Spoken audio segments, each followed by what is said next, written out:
কথায়ষ্ট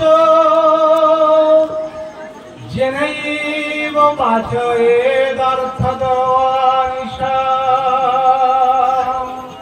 কোটি জন্ম কৃতং পাপম নশ্যতে নাত্র সংশয়। শ্রীমদ্ ভাগবত মহাপুরুষ তৃতীয় অধ্যায় শ্লোক। যারা অন্যমনস্ক আছেন, কথাবার্তা বলছেন, এই শ্লোকের মানে বুঝবেন, তারপর চিন্তা বুঝবেন যে আপনারা কত বড় ভুল কাজ করছেন। মন এদিকে যে দিচ্ছেন না, এই শ্লোকের অর্থ শ্রবণ করুন। সুখ শাস্ত্র কথায় এবং যে এই সুখ শাস্ত্রের কথা শ্রবণ করে এবং বাচয়ের অর্থ তো অনিশম, এবং যিনি কন্টিনিউ মানে লাগাতার ভাবে বলছে অর্থ সহ শ্লোক যদি না হয় তো অর্থ আসবে কোথার থেকে? এই জন্য শ্লোকও বলতে হবে আর অর্থও আসবে। বাচয়ের অর্থ তো বাচন মানে মুখ দিয়ে বলাকে বলে বাচনিক কথা বলা, অর্থ তো অর্থ সহ। কোটি জন্ম কৃতম পাপম, কোটি জন্মে যদি মানুষ পাপ করে থাকে, যারা যারা শুনছে নশ্বতে নাশ হবে নাত্র সংশয়। যারা অন্যমনস্ক কথা বলছে তাদের পাপ নষ্ট হবে না, তাদের পাপ যেমন তেমন থাকবে। এবার কথা বলেন, মন অন্যমনস্ক হয়। ভাগবতে কি বলছে? যিনি এক মনে শুনুন, জন্য মনটাকে দৃঢ় করার জন্য এই ভাগবতের মাহাত্ম্য শুনতে হয়। ভাগবতের কথার মধ্যে কি আছে সেইগুলো শুনতে হয়, যে ভাগবতে কি বলছে। শ্লোক মাহাত্ম্য থেকে একটা শ্লোক, আর একটা প্রথম স্কন্ধের প্রথম অধ্যায় 19 নম্বর শ্লোক একটু বলছি, এই শ্লোকটাকে একটু চেক দেওয়ার জন্য। আয়ুর হরতি বৈ পুংসাম মুদ্দন্নস্তম চয়ন্নসৌ তস্যার্থে আখ্যানাম নিত্বা উত্তম শ্লোক বার্তায়া। এই বেশি কথা হচ্ছে বলে এই শ্লোকটা বললাম না, বলা মুশকিল। আয়ুর হরতি, যারা ভাগবত আসনে এসে অন্যমনস্ক হচ্ছেন তাদের আয়ু ক্ষয় হচ্ছে, তাদের আয়ু পুরো নষ্ট হয়ে যাচ্ছে, কোনো কাজে লাগছে না, ধ্বংস হয়ে যাচ্ছে একেবারে আয়ু। আর যারা ভাগবতের উত্তম শ্লোক ও বার্তায়া প্রতিক্ষণ প্রতি মুহূর্ত ঠাকুরের সেবায় ঠাকুরের সাধনায় লাগছে। এটা দামোদর মাস, দামোদর মাসের প্রতি মুহূর্ত প্রতিক্ষণ সেবা সাধনার প্রয়োজন। সাধনা হলেই তাই তো আমরা বাঁধতে পারবো। তাকে বাঁধি বেঁধেছিলেন কে? মাতা যশোদা বেঁধেছিলেন। আর কেউ আজ পর্যন্ত ইতিহাসে কোন শাস্ত্রের দর্শন নেই, কেন কেউ আজ পর্যন্ত ভাবতে পারেনি কোন ভক্তির বলে, কোন সাধনার বলে তিনি বেঁধেছিলেন। মাতা যশোদা একমাত্র বেঁধেছিলেন। আমাদের সেই দড়ি নাই, আমাদের সেই সাধনের দড়ি নাই, আমাদের সেই ভক্তির দড়ি নাই, আমাদের সেই জ্ঞানের দড়ি নাই। আমরা বুঝতে পারি না, তাই আমরা অধম, আমরা মায়া মোহে জড়িত পড়ে আছি, ভিতরে আমাদের ছল কপটতা আছে, সেই জন্য আমরা তাকে বাঁধতে পারি না। মাতা যশোদা নিজে বেঁধেছিলেন, বেঁধে দেখিয়ে দিয়ে গেছেন। ভাগবতের দশম স্কন্ধের নবম অধ্যায় প্রথম শ্লোক বলছে, একদা গৃহদা শিশু যশোদা গেহিনী কর্মান্তরে নিযুক্তাসু নির্মমন্থ স্বয়ং দধি। শ্লোক 1 নম্বর, কিন্তু এর ভিতরে যদি প্রত্যেক শ্লোকের ভিতরে ঘা মারা যায়, যেমন মৌচাক আছে সেখান থেকে মধু ঝরে পড়ে, ঠিক তেমন। এবং সাধন মার্গে যারা চলেছেন, এই পালন করছেন কার্তিক মাস, তাদের জন্য এক একটি কথা। একদা মানে একদিন, গৃহদাসীষু, গৃহের যাবতীয় যত দাসী আছে, যশোদা নন্দগেহিনী, নন্দের গৃহিণী যশোদা, তাদের কর্মান্তরে নিযুক্তাসু, অন্য অন্য কাজে লাগিয়ে দিয়েছে নিযুক্তাসু। তো মাতা যশোদার বাড়ি কয়জন দাসী থাকতে পারে একটা আইডিয়া করুন তো। যার বাড়ি 9 লাখ গাভী ছিল, কয়টা দাসী থাকতে পারে? 9 লাখ গরু কয়জন রাখতে পারে? 9 লাখ গরু কমসে কম 500 লোক তো দরকার না, 500 লোক পারবে না, 1000 লোক পারবে। 9 লাখ গরু রাখতে গেলে কতটা রাখালি দরকার? আপনাদের তো গরু বাঁচতে পারবে, হিসাব করেন কতটা দাসী থাকবে। 84 চক্কা মহা, ওই ঘর ঝাড়ু দিতে গেলে তো 200 ঝাড়ু দরকার। আরে গাই দোয়ার জন্য তো 500 লোক পারবে। আর ওই ওদের দই বসানো, ঘি তৈরি করা, মাখন তৈরি করা তো 500 লোক পারবে। কর্মান্তরে নিযুক্ত আসু নির্মমন্ত স্বয়ং দিয়ে আজকে নিজে নিজে দধি তৈরি করছে কিসের জন্য? নিজের ছেলেকে খাইতে দেবে বলে। বেশি বিশ্লেষণ করে বেশি টাইম দেবো, তবে একটা কথা না বললে নয়, এই কথা তো ভাগবতের শ্লোক ভাগবতে করেছিল, কিন্তু আমাদের শুনে কি লাভ হচ্ছে? যদি কেউ বলতো তো মাস্টার মশাই আমাদের শুনে লাভ কি?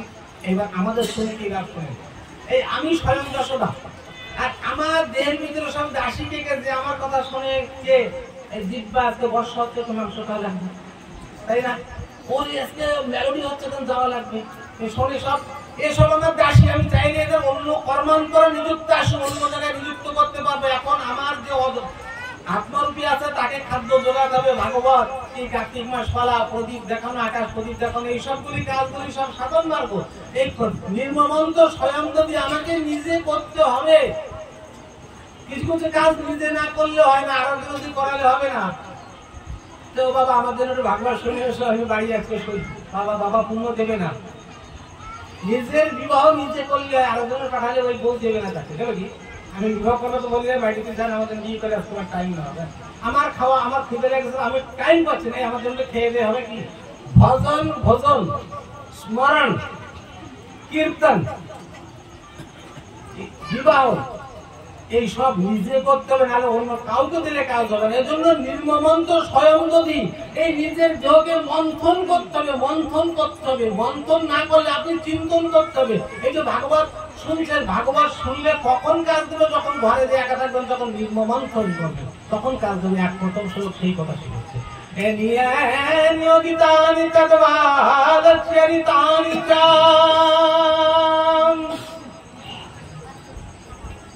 মরন্তি নির্মন্থনে কালে তন্নগায়তো ইয়ানি ইয়ানি গীতানি তদ বাল চরিতানি চ। তদ মানে তার, বাল মানে ছেলের, চরিতানি। সাধন করতে হলে তিনটি জিনিস দরকার, তিনটি: কায়ন, মনসা, বাচা। কায়ন মানে শরীর দিয়ে সাধন করতে হবে, মনসা মানে মনে, এবং বাচা মুখ দিয়ে সাধন করতে হবে। তো মাতা যশোদাই তিনটি কাজই করছিল। কি কি?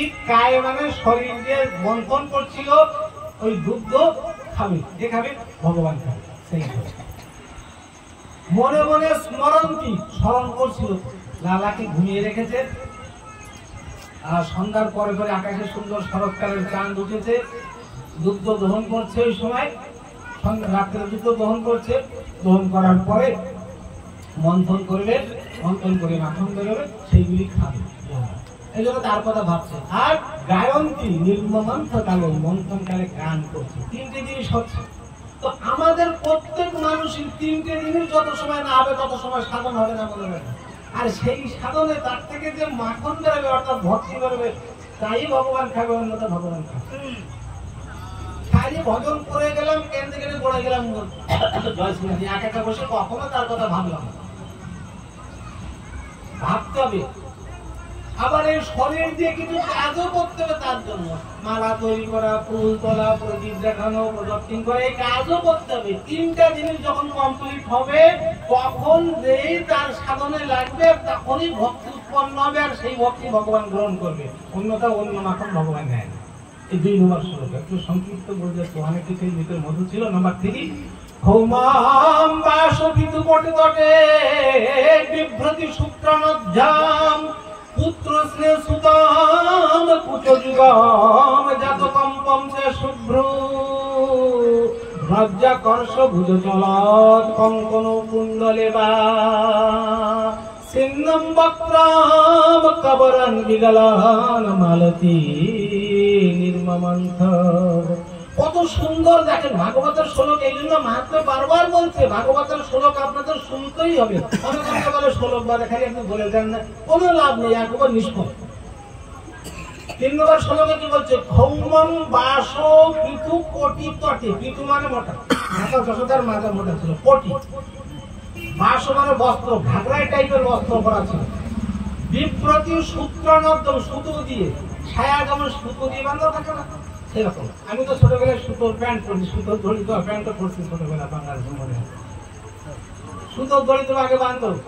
সূত্রানদ্যম এবং পুত্র স্নেহ সুতম, এবং মনে করছে, মনে মনে ভাবছে যে আমার ছেলেটি ঘুমিয়ে আছে, তাকে খেতে দিতে হবে, ওই কথা ভাবছে।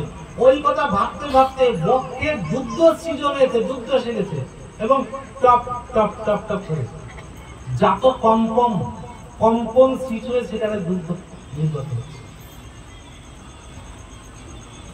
লজ্জা মানে দড়ি, আকর্ষণ মানে আকর্ষণ করা টানা, লজ্জা আকর্ষণ, ভুজো মানে বাহু, চলত বাহু চলছে।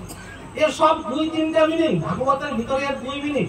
লজ্জাকর্ষ, ভুজো চলত, কঙ্কন কুণ্ডলে চ। কঙ্কন মানে হাতের কঙ্কন, এরকম কি করছে, খন খন খন খন করছে। আর কুণ্ডল কানে কি করছে, দোল দিচ্ছে। এবার এর কথা, এর আবার মানে কি? এর মানে মাতা যশোদা যখন ভজন লালার কথা ভাবছে আর মুখে মুখে তার কীর্তন করছে, তো শাস্ত্রের নিয়ম আছে কীর্তন করলে যদি ওইখানে কেউ থাকে পারি না যায় তার পাপ। তো মাতা যশোদা তো করছে, তালি দেবে কে? কঙ্কন চিন্তা করলে, আরে তালি দেওয়ার কাজ তো ও তো করছে, তালি দেবে কি করে? তাহলে আমি একটু বাজি বলে ও নিজে বেজে নিচ্ছে, তালি দিচ্ছে। আচ্ছা, খালি তালি দিলে হয় না, সেখানে এবার নাচা লাগে। শাস্ত্র বলছে গীত্বা চ মম নামানি নর্তয়েত মম সন্নিধৌ তেষামহং পরিকৃত না অন্নকৃত জনার্দন। আমার নাম করতে করতে যিনি নাচতে পারে তাকেই প্রতি আমি কৃতার্থ হই, আর কারোর প্রতি কৃতার্থ হই। তো এবার কানের কুণ্ডল চিন্তা করছে যে মাতা যশোদা তো কীর্তন করছে আর হাতের কঙ্কন তো তালি মারছে, আমি জন্ম হলাম কি করতে, তাহলে আমি একটু নাচি। তাই কানের কুণ্ডল এমন ভাবে সুন্দর দুলে দুলে দুলে দুলে দিচ্ছে, সুন্দর ভাবে দেখতে পাচ্ছে। কঙ্কনও কুণ্ডলে চলে। হস্তা হাত দিয়ে ধরে রেখেছে কি দড়ি, ভালো করে চিন্তা করবেন, দড়ি মানে মায়ার দড়ি বলে। এই সংসারে আমাদের মায়ার দড়ি আমাদের হাত দিয়ে ধরে রাখতে হবে, হাত দিয়ে ধরে রাখতে হবে। निर्मल जन मन सो मोहे पावा, मोहे छाल छिद्र कपट नहीं भावा। छाल छिद्र कपट जार আছে সে আমাকে কোনোদিন পাবে না, যার মন নির্মল। মন নির্মল কার? যার 2 হাত দিয়ে দড়ি ধরা আছে, মায়া মোহের দড়ি ধরে রেখেছে, ছাড়ছে না, আর মন্থন করছে ওইটা দিয়ে। যেন সংসারের জন্ম হয়ে এই শরীর দিয়ে তো আমাকে সাধন ভজন করতে হবে, তাই মন্থন করছে। লজ্জাকর্ষ ভুজোচ্চল চলছে। আর এদিকে কি করছে, মাথায় যে গজরা মালতীর ফুল ছিল, তেলুগু মায়েরা গেছেন, যদি এখানে একটা তেলুগু সভা হতো, এখানে কমসে কম কয়েক কুইন্টাল ফুল থাকতো। সত্যি কথা কিনা? দেখেন এখানে কারোর মাথায় ফুল ঝুলতে না, ঝুলতে কি তেলুগুলা ফুল বাঁধে। তো মাতা যশোদা মাথায় ফুল বেঁধেছিল, 85 বছর বয়স হলে কি ফুল বাঁধতে না। তো ওই মাথার ফুল চিন্তা করছে যে এত বড় যার ভক্তি, যার মন গোবিন্দর চরণে, যার হাতের কঙ্কন গোবিন্দর চরণে, যার কানের কুণ্ডল গোবিন্দর চরণে, 2 হাত দিয়ে যে দড়ি ধরে রেখেছে, মায়াকে যে বন্ধন করে রেখেছে, মন দিয়ে ভাবছে যে ওই বন্ধন করে তার পুত্রকে খেতে দেবে। এই জনাদিরাদি গোবিন্দ নিত্য নিরঞ্জন, যিনি সমগ্র জগৎকে পরিচালনা করছেন, তাকে তিনি খেতে দেবে। আমি তার মাথায় কি করছি? আমার স্থান কি তার মাথায়? আমার স্থান তার চরণে। তাই কি বলছে, ছিন্ন বক্রম, মাতা যশোদা টানতে টানতে ঘেমে যাচ্ছে, ঘামগুলি বেরিয়ে যাচ্ছে। শরীরের ভিতরে যেসব জল কণিকা আছে তারা চিন্তা করছে আমরা তো জলের দেহের ভিতরে বসে আছি, আরাম খাচ্ছি। না না, আমাদের দর্শন করতে হবে, ওই গোবিন্দকে দর্শন করতে হবে, তাই দেহের ভিতর থেকে বেরোচ্ছে। আর এই দামোদর মাসে প্রত্যেক মানুষকে ওই শিক্ষা দিচ্ছে, খবরদার দামোদর মাসে যেন আরাম করো না কেউ। দামোদর মাসে কেউ আরাম করবে না। যে যত বড় পরিশ্রম করো, যত পরিশ্রম করবে ততই ভগবানকে তোমার দর্শনে তত তুমি কাছে যাবে। তাই চিন্নন ভক্তম কবরণ বিগলন মালতী, মালতী বিগলন বিগলতি হয়ে ধরে ধরে মাতা যশোদার পায়ে পড়ছে। এত সুন্দর পরিবেশ সৃষ্টি হয়েছে। লালা ঘুমিয়েছিল, ঘুম থেকে লালা উঠে দেখে ক্ষুধা তো পেয়েছে, বাচ্চা তো ক্ষুধা পেলে তো শুনবে না, জিত তো জিত, ভালো মতো জিত। তো দেখে মা মন্থন করছে, মার কাছে যে গায়ে হেলান দিয়ে আঁচলটা ধরে দিয়ে আসলে টানা এরকম করছে, এ মা আমাকে খাইতে দে, ও মা খাইতে দে। দেখছিস না কেবল মন্থন করছি, প্রত্যেকে খাইতে দেবো, একটু দেরি কর, তাহলে আমার ক্ষুধা পেয়েছে, আমাকে খাইতে দে, এখন খাইতে দে। তো আবার মা বলছে দেখ কোথা থেকে খাইতে দেবো, আমি জানি না, আমাকে খাইতে দাও। বাচ্চারা যদি জিদ করার উপায় না, শুনবেই না। হঠাৎ তাকিয়ে দেখে আকাশে সুন্দর গোল চাঁদ, তো তখন বলছে চাঁদালে। বাচ্চাদের চাঁদ দেখলে ভুলে দেয় না, চাঁদা, চাঁদার দিকে তাকে 2 মিনিট চুপ। তাহলে ঠিক আছে মা, তাহলে চাঁদালে কি করে তুই এনে দে। চান্দা এখন আমার এখন দরকার চান। এবার তো মন একেবারে চাঁদে লেগে গেছে, চাঁদে সুন্দর বলছেন, চাঁদের ভিতরে মন বসে গেছে বলে আমাকে চান্দা এখন এখন চান্দা এনে দে। তো চান্দা কোথা থেকে দেবো? না এখন চান্দা এনে দে। এবার তো মা বসে দেখি কত ঝামেলা করলে কার রাগ নয়, বলছে যা দেবো না, কি করবি কর। এবার 3.5 বছরের ছেলে, মা মানা করে দিয়েছে চান্দা দেবে না, খেতে চেয়েছিল বললো নাই, চান্দা দেবে বললো কিন্তু দিচ্ছে না। তখন মাঝে হাত দিয়ে বলছে এই বুড়িয়া চান দিবি না? রাগ দেখাচ্ছে ট্যাম করতো, 3.5 বছর বাচ্চার কত ট্যাম করতো। এই বুড়ি আপনি দিবি না? চান দিবি না? চান না দিলে কি করবো? কি করবি? তুই কি করবি কর, যা করবি কর, দেখবি। হ্যাঁ তুই কি করবি কর। चंदा खिलौना लेहू रे मैया, चंदा खिलौना लेहू, नहीं अब ही लौट जाऊं अपनी पे तेरे गोद ना आईहो। বলছে মা আমি চান্দা খিলৌনা নেবো, আর যদি না দিস আমি এখনই মাটিতে গোড়াগুড়ি দেবো, সারাকে ধুলো মারবো। তোর কোলে ওঠো না, তোর কোলে ওঠো না। বাচ্চাদের কোলে ওঠানোর জন্য জিদ করে মা বাবা, আয় আমার কোলে আয়, উঠতে চায় না, আমি গায়ে ধুলো মাখবো আর আমি তোর কোলে উঠবো। এর মাথা তখন বলছে বাবা তুই তো দেখতে একটা কালো, তোর নাম তো কালুয়া, আর দেখতে কালো, আমি একটু পরিষ্কার পরিচ্ছন্ন রাখি বলে কে কে এসে সব তোর দেবতার এসে তোর প্রণাম করে, সালা দেয়, তোর ভালোবাসা করে না, তোকে ভালোবাসতো, তোর কিরাম দেখা যায় কালো মানুষ, যা যা তুই যা, তুই যা ঘুলো কাদা গোড়ো, যেখানে বলবি গোড়া আমি করে চান্দা দেবো না। সেখানে মনে মনে বলছে আরে এই ধমকিটা তো বেকার চলে গেল, কোনো কাজ হলো না, এত বড় একটা ধমকি দিলাম, কাজ হলো না। তাই মা আমি তো বলছি চান্দা এনে দে, তোর কোলেও বসবো উঠবো আর আমি ধুলো কাদা গড়াগড়ি দেবো। আরে দেবো না, তুই কি করবি কর। কি বলি আবার গেছে দিবি না? সুরভি के पे पान न करे हो बेनसीर ना गुथे हो।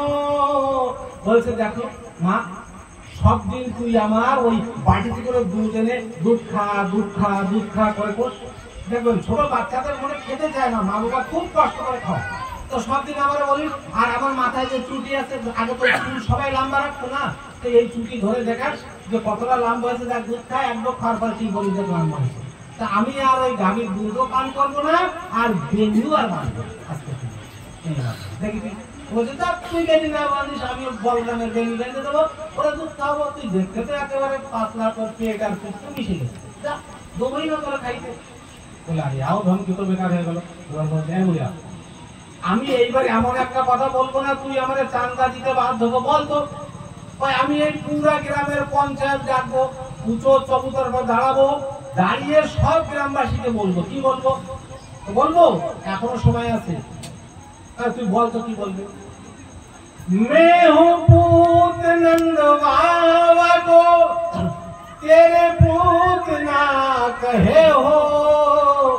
বলছে আমি হচ্ছে নন্দ বাবার ছেলে, আমি তোর ছেলে না, তুই আমাকে কোথা থেকে ধরে নিস, আমি নন্দ বাবার ছেলে, তুই আমার ছেলে না। এবার এই বলে রাগ করে দরজার পিছনে যে দাঁড়িয়েছে, এত সময় লালার মুখে ছোট ছোট সুন্দর মিষ্টি মিষ্টি কথা শুনছিল, মাতার বসতার খুব আনন্দ হচ্ছিল, কিন্তু ছেলে এমন ভাবে রাগ করে পিছনে বসলে ভালো লাগে। মাতা বলছে বাবা লালা রে, তোর কারোর নজর যেন আমার নজর তোর উপরে যেন না পড়ে বাবা, তুই আয়, তুই চিন্তা করিস না। তাই কানে কানে যে বলছি খবরদার বলরামকে বলবি না, বলবি না তো তোর সুন্দর একটা বলবি। कान ढेग मिठाई कहते नंद रानी, तू बलदाऊ से न कहे हो। चंदा से सुंदर मक्खन से कोमल नई दुल्हनिया ले हो। বলছো বলরামের সাথে বলবি না, ওই চাঁদের থেকে সুন্দর আর মাখনের থেকে আরো বেশি নরম সুন্দর একটা বউ তোরে বিয়ে দেবে। এবার যখন বউর কথা শুনছে খুশি লাগছে, বউ তাহলে আমি এখন বিয়ে করবো, আমার এখন বিয়ে দে, আমার এখন বিয়ে যাবি, এখন বিয়ে করবো। কথা বিয়ে করে বউ কি করবি? যখন আমি গরু রাখতে যাবো বউ নিয়ে যাবো। ঠিক আছে, ছোট্ট একটা পুতুল এনে লালার হাতে ধরিয়ে দিয়েছে, লালা চুপচাপ ঠান্ডা হয়ে গেছে, ঠান্ডা হয়ে মার কোলে বসে দুধ খাওয়া আরম্ভ। এবার 5 নম্বর শ্লোকে বলছে কামাং কামারুঢ়মপয়া তয়স্তানাম স্নেহসুতাম সস্মিতো মিচ্ছতি মুখাম অতৃপ্ত মুৎসেজ্যেন যবেন সজয় উচ্ছিচ্ছ মানে পয়সিতা দিচ্ছিতে। কল্পনা করুন কি হচ্ছে, ওই বিষয়টার কথা ভাবুন। যখন মাতা যশোদা মন্থন করছে, কোলে লালা দুধ খাচ্ছে, এমন সময় চুলিতে দুগ্ধ গরম হচ্ছিল। পদ্মগন্ধা নামে এক গাভী ছিল, সেই গাভীর দুগ্ধ গরম হচ্ছিল, সেইটি লালা পাবে প্রসাদ। কেন 3.5 বছর বয়স হয়েছে, একটু এখন বাইরের খাদ্য দিতে হয়। আর এই পদ্মগন্ধা গাভীর দুগ্ধ কম হতো কিন্তু অত্যন্ত পৌষ্টিক, এই দুগ্ধই লালাকে খাওয়ানো হয়। তো ভগবান শ্রীকৃষ্ণের লীলায় যাবতীয় যত জড় বস্তু আছে, দুগ্ধ থেকে আরম্ভ করে উত্তরী থেকে আরম্ভ করে যত জড় বস্তু, সব এক একজন দেবতা। এই সব দেবতারা এসেছে ভগবানের পার্শ্বদের সেবায় লাগছে। তো এই দুগ্ধ চিন্তা করছে যে আমি তো এখানে জাল হচ্ছি গোবিন্দের সেবায় যাব বলে, কিন্তু লালা তো মাতৃ কোলে বসে দুগ্ধ পান করছে এবং মাতৃ ভোগের দুগ্ধ যেমন ভাবে জোয়ার এসেছে, লালার পেট তো ভরে যাবে। আমি আর আজ লালার সেবায় যেতে পারবো না। আমি এই জীবন নিয়ে তাহলে আমার জীবন বৃথা হয়ে যাবে। জীবন নিয়ে এই ধরাধামে অবতীর্ণ হয়ে যে ব্যক্তি লালার সেবায় যেতে না পারে, তার জীবন সম্পূর্ণরূপে নিষ্ফল হয়ে যায়। তাই আমার জীবন যদি নিষ্ফল হয়ে যায় তাহলে আমি আর এই জীবন রাখবো না। এই বলে দুধের উফান এসে গেছে, আগুনে পড়ে দুধ আর নষ্ট হয়ে যাবে, পুড়ে যাবে। তাই দুধ আর উতলে গেছে। গোবিন্দর সেবায় যদি যেতে না পারি তাহলে আমি এই জীবন বিসর্জন দেবো, এই মনে ভেবে দুধ গাছ উতলে গেছে। এদিকে এক গোপী এসে বলছে যশোদা, তুই যে মন্থন করছিস একটিবার ভেবেছিস চুলায় তোর দুগ্ধ জাল হচ্ছে, এই দুগ্ধ তো উফান এসে গেছে, এখনই তো আগুনে পড়ে যাবে। যদি দুধ আগুনে পুড়ে যায় তোর লালার ক্ষতি হবে রে, তোর লালার ক্ষতি হবে। একটু আগে আমার লালা মাতাকে বলেছিল, ও মা বলতে পারো মা, এই পৃথিবীতে তোমার সব থেকে বেশি প্রিয়কে? আমার গোবিন্দকে বলেছিল মাতা যশোদা, বাবা রে, এই পৃথিবীতে সব থেকে তুই আমার বেশি প্রিয়, তোর মতো প্রিয় আর এই পৃথিবীতে কেউ না। এবার মাতা যশোদা অতৃপ্ত উৎসের জন্য ছেড়ে দিয়ে যখন লালাকে অতৃপ্ত ছেড়ে দিয়ে চলে গেছে, তখন লালা কি হয়ে গেছে, অত্যন্ত ক্রোধ এসে গেছে। তো ক্রোধ কেমন ভাবে ক্রোধ দেখাচ্ছে দেখুন, 6 নম্বর শ্লোকে বলছে সেই ক্রোধের কথা। সংজাত বৈস্ফুরিত ধর সংঘর্ষ দদ্বির্গদি মন্থ ভাজনাম বিদ্বান বিশারসু দৃশদর্শনারহ জগাসু হয়ঙ্গম তদন্তরম গতার। 6 নম্বর শ্লোক কি হলো, এবার এক একটা শব্দের অর্থ শ্রবণ করুন। সংজাত কোপ, কোপ মানে রাগ, সংজাত মানে জাত হয়েছে। যখন ছেড়ে দিয়ে চলে গেছে রাগ হবে না, বাচ্চা তো রাগ হবেই। স্ফুরিত অরুণা অধর, অধর মানে ঠোঁট লাল হয়ে গেছে, রেগে পুরো আরো করবে। একটু আগে বললো পুত পেয়ারো, এখন বলছে পুত পেয়ারো নাই, দুধ পেয়ারো। আরে ছেলে ভালো ছিল পৃথিবীর মধ্যে, এখন দুধ ভালো হয়ে গেছে, তোলালে রাখবে। এই জন্য কি হয়েছে, সংদৃশ্য একটা বড় কোথার থেকে পাথর জোগাড় করেছে। নিজে তো 1.5 ফুট লম্বা মাত্র, কষ্ট মষ্টে জিহ্বায় কামড় দিয়ে পাথরটা উঁচু করে দধি মন্ত্র ভাজনা, ওই দধি মন্ত্র যে বড় দাবি দিদি শাশুড়ির আমলে যে বড় হাড়ি আছে, এখন গেলে বড় মেটে দেখা যায় বৃন্দাবনে, ওই মেটেতে জোর করে ঘাম করে ঢালবে। ভেবেছিল জোর করে লাগবে, কিন্তু ভেঙে সব বড়া করা। কারণ বড়া করে দিলে কি হবে, ভয় লেগে গেছে, ভিক্ষা ভয় পেয়ে গেছে। মৃষ মানে কাল্পনিক, অশ্রু মানে চোখের জল, মানে নাটকের নাম হয়েছে কেন, মানে যত নামে নাটক করতে পারে ভগবানের মতো নাটক আর কেউ করতে পারে না। কাল্পনিক হয়ে গেছে কার কাছে আবার মনে ভাবছে, আরে যতই আমি কান দিই, এত বড় আমি মেটে ভেঙে ফেলে দিচ্ছি, আমাকে আজকে মার হবেই হবে। এই জন্য জগৎ সহ্যঙ্গ অত্যন্তরঙ্গতা ওই স্থান ছেড়ে দিয়ে অন্য জায়গায় চলে যায়। আমার লালা অন্য জায়গায় চলে গেছে, একটু সংক্ষিপ্ত খালি বলে যায়, আর তো শুধু বললে মানে টাইম হয়ে গেছে আর মাত্র 15 সেকেন্ড আছে। এই জন্য এবার মাতা যশোদা উত্তরে এসে দেখে ওই অবস্থা, তারপরে দড়ি দিয়ে বাঁধার চেষ্টা করে, দড়ি দিয়ে বাঁধার পরে যমলার্জন বৃক্ষ ভেঙে যায়, ভেঙে যাওয়ার পরে সেখানে কুমিরের 2 ছেলে উৎপন্ন হয়, তাদেরকে আশীর্বাদ দিয়ে দেয়, সর্বদে চলে যায়। এই পর্যন্ত 9ম অধ্যায় এবং 10ম অধ্যায় বিশ্রাম। বলে ভগবান ভগবান কি, সরকার কি, বৃন্দাবন পেরি লাল কি, জয় জয় রাধে।